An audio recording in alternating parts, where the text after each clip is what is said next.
욥기 15장. 대만 사람 엘리바스가 대답하였다.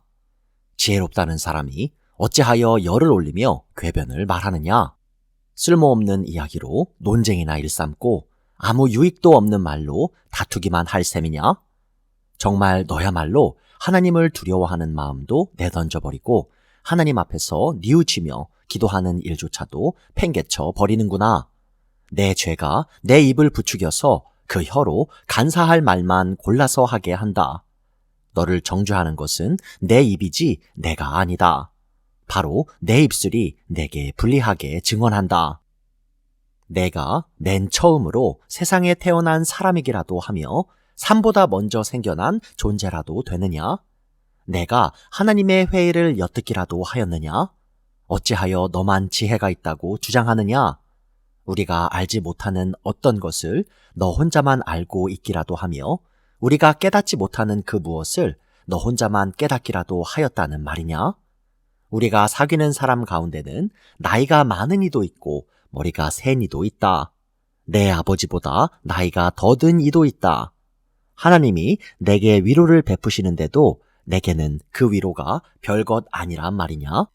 하나님이 내게 부드럽게 말씀하시는데도 내게는 그 말씀이 하찮게 들리느냐? 무엇이 너를 그렇게 건방지게 하였으며 그처럼 눈을 부라리게 하였느냐? 어찌하여 너는 하나님께 격한 심정을 털어놓으며 하나님께 함부로 입을 놀려 대느냐?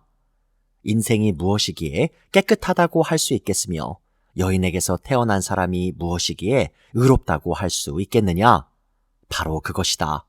하나님은 당신의 천사들마저도 반드시 신뢰할 수 있다고 여기지는 않으신다. 그분 눈에는 푸른 하늘도 깨끗하게만 보이지는 않는다.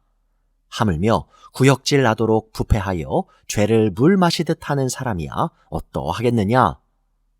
내게 가르쳐 줄 것이 있으니 들어보아라. 내가 배운 지혜를 내게 말해주겠다. 이것은 내가 지혜로운 사람들에게서 배운 것이고 지혜로운 사람들도 자기 조상에게서 배운 공개된 지혜다. 그들이 살던 땅은 이방인이 없는 땅이고 거기에서는 아무도 그들을 곁길로 꿰어내서 하나님을 떠나게 하지 못하였다. 악한 일만 저지른 자들은 평생 동안 분노 속에서 고통을 받으며 잔인하게 살아온 자들도 죽는 날까지 같은 형벌을 받는다. 들리는 소식이라고는 다 두려운 소식뿐이고 좀 평안해졌는가 하면 갑자기 파괴하는 자가 들이닥치는 것이다. 그런 사람은 어디에선가 칼이 목숨을 노리고 있으므로 흑암에서 벗어나서 도망할 희망마저 가질 수 없다. 날짐승이 그의 주검을 먹으려고 기다리고 있으니 더 이상 앞날이 없음을 그는 깨닫는다.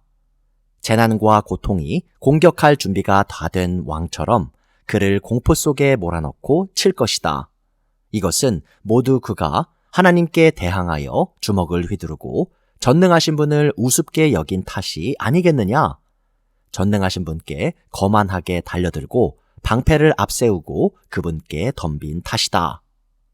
비록 얼굴에 기름이 번지르르 흐르고 잘 먹어서 배가 나왔어도 그가 사는 성읍이 곧 폐허가 되고 사는 집도 폐가가 되어서 끝내 돌무더기가 되고 말 것이다. 그는 더 이상 부자가 될 수 없고 재산은 오래가지 못하며 그림자도 곧 사라지고 말 것이다.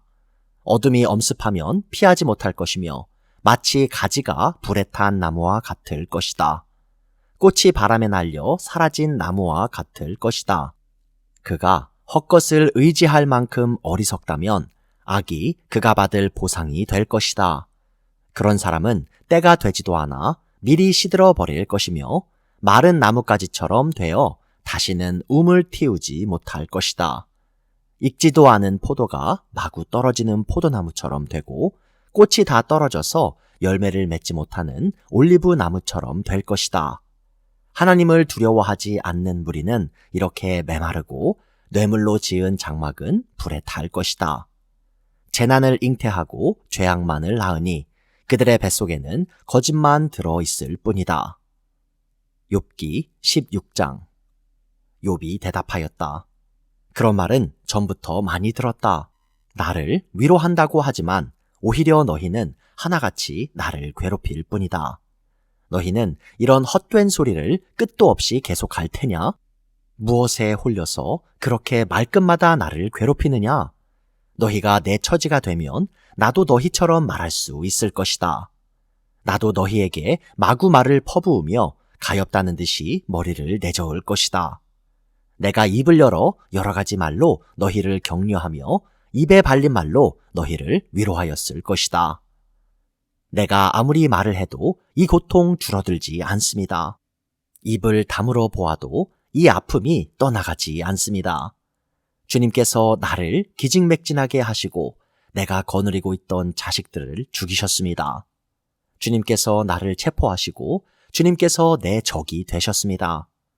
내게 있는 것이라고는 피골이 상접한 앙상한 모습뿐입니다.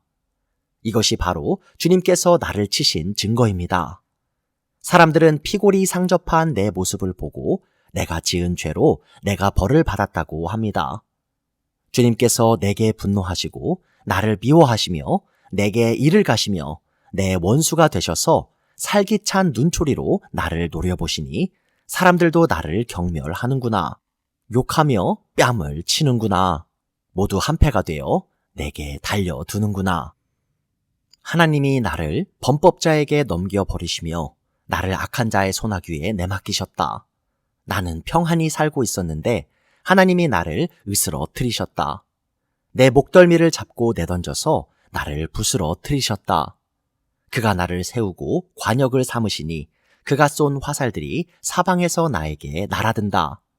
그가 사정없이 내 허리를 뚫으시고 내 내장을 땅에 쏟아내신다. 그가 나를 갈기갈기 찢고 또 찢으시려고 용사처럼 내게 달려드신다. 내가 맨살에 베옷을 걸치고 통곡한다. 내 위세를 먼지 속에 묻고 여기 이렇게 시궁창에 앉아있다. 하도 울어서 얼굴마저 핏빛이 되었고 눈꺼풀에는 죽음의 그림자가 덮여있다. 그러나 나는 폭행을 저지른 일이 없으며 내 기도는 언제나 진실하였다. 땅아, 내게 닥쳐온 이 잘못된 일을 숨기지 말아라. 애타게 정의를 찾는 내 부르짖음이 허공에 흩어지게 하지 말아라. 하늘에 내 증인이 계시고 높은 곳에 내 변호인이 계신다. 내 중재자는 내 친구다. 나는 하나님께 눈물로 호소한다. 사람이 친구를 위하여 변호하듯이 그가 하나님께 내 사정을 아뢰다. 이제 몇 해만 더 살면 나는 돌아오지 못하는 길로 갈 것이다. 욥기 17장. 기운도 없어지고 살 날도 얼마 남지 않고 무덤이 나를 기다리고 있구나. 조롱하는 무리들이 나를 둘러싸고 있으니 그들이 얼마나 심하게 나를 조롱하는지를 내가 똑똑히 볼 수 있다. 주님께서 친히 내 보증이 되어 주십시오. 내 보증이 되실 분은 주님밖에는 아무도 없습니다. 주님께서 그들의 마음을 마비시키셔서 다시는 내게 우쭐대지 못하게 해주십시오. 옛 격언에도 이르기를 돈에 눈이 멀어 친구를 버리면 자식이 눈이 먼다 하였다.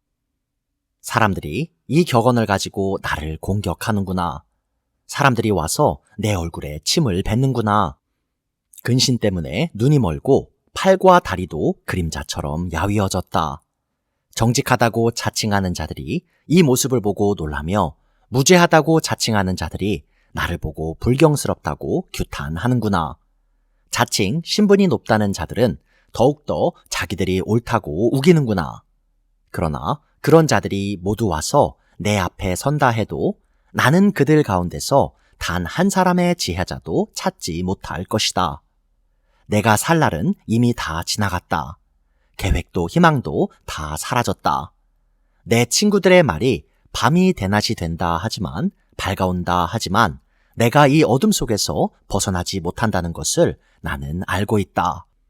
내 유일한 희망은 죽은 자들의 세계로 가는 것이다. 거기 어둠 속에 잠자리를 펴고 눕는 것뿐이다. 나는 무덤을 내 아버지라고 부르겠다. 내 주검을 파먹는 구더기를 내 어머니, 내 누이들이라고 부르겠다. 내가 희망을 둘 곳이 달리 더 있는가? 내가 희망을 둘 곳이 달리 어디 있는지 아는 사람이 있는가? 내가 죽은 자들이 있는 곳으로 내려갈 때에 희망이 나와 함께 내려가지 못할 것이다. 욥기 18장. 수아 사람 빌닷이 대답하였다. 너는 언제 입을 다물 테냐? 제발 좀 이제라도 눈치를 채고서 말을 그치면 우리가 말을 할 수 있겠다. 어찌하여 너는 우리를 짐승처럼 여기며 어찌하여 우리를 어리석게 보느냐? 화가 치밀어서 제 몸을 갈기갈기 찢는 사람아, 내가 그런다고 이 땅이 황무지가 되며 바위가 제자리에서 밀려나느냐? 결국 악한 자의 빛은 꺼지게 마련이고 그 불꽃도 빛을 잃고 마는 법이다. 그의 집안을 밝히던 빛은 점점 희미해지고 환하게 비추어주던 등불도 꺼질 것이다.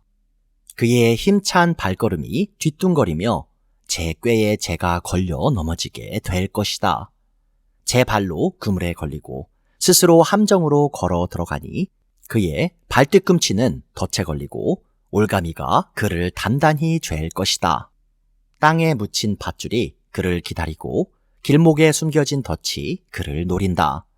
죽음의 공포가 갑자기 그를 엄습하고 그를 시시각각으로 괴롭히며 잠시도 그를 놓아주지 않을 것이다. 악인이 그처럼 부자였어도 이제는 굶주려서 기운이 빠지며 그 주변에 재앙이 늘 도사리고 있다. 그의 살갗은 성한 곳이 없이 썩어 들어가고 마침내 죽을 병이 그의 팔다리를 파먹을 것이다. 그는 믿고 살던 집에서 쫓겨나서 죽음의 세계를 통치하는 왕에게로 끌려갈 것이다. 그의 것이라고는 무엇 하나 집에 남아있지 않으며 그가 살던 곳에는 유황이 뿌려질 것이다. 밑에서는 그의 뿌리가 마르고 위에서는 그의 가지가 잘릴 것이다. 이 땅에서는 아무도 그를 기억하지 못하고 어느 거리에서도 그의 이름을 부르는 이가 없을 것이다. 사람들이 그를 밝은 데서 어두운 곳으로 몰아넣어 사람 사는 세계에서 쫓아낼 것이다. 그의 백성 가운데는 그의 뒤를 잇는 자손이 남아있지 않을 것이다. 그의 집안에는 남아있는 이가 하나도 없을 것이다. 동쪽 사람들이 그의 종말을 듣고 놀라듯이 서쪽 사람들도 그의 말로를 듣고 겁에 질릴 것이다. 악한 자의 집안은 반드시 이런 일을 당하며 하나님을 알지 못하는 자가 사는 곳이 이렇게 되고 말 것이다.